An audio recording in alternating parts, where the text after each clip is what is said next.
The bill fails. And so what are the implications now? What happens from here? So it didn't make it out of the committee.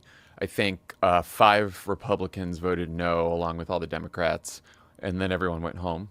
But a couple of the Republicans that came out of the committee meeting said, well, it has to pass, so we're going to have to keep negotiating.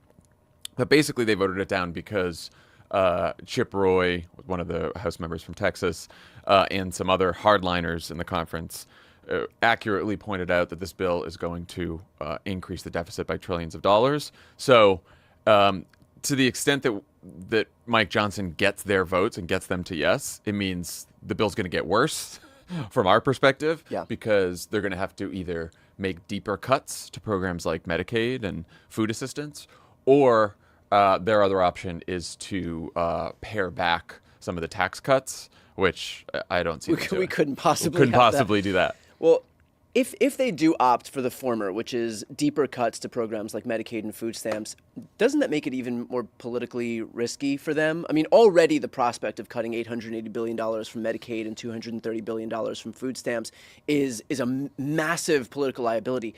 It's why in 2018 Republicans lost the House, because they decided to go after health care, and there are no programs that are more popular than our health care programs in this country, Medicaid included. And so doesn't that just make it doesn't that put them in a more dire position if they do opt to do that? It certainly puts the frontline members, so the most vulnerable Republicans in the House who have the most competitive races in 2026, they barely got to yes with the Medicaid cuts as they are.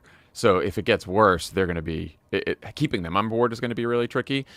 Just to give you a preview of what they might do, right now this work requirement on Medicaid is supposed to take effect in 2029. And, the Congressional Budget Office said 8.6 million people will lose their health care because of this.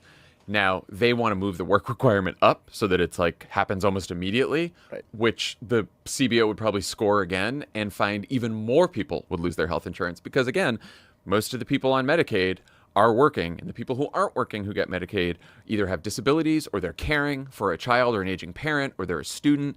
And so if you start forcing those people to have a work requirement to work and it's immediate, you're just going to have a lot of people who lose their health insurance. And we saw that happen in Arkansas.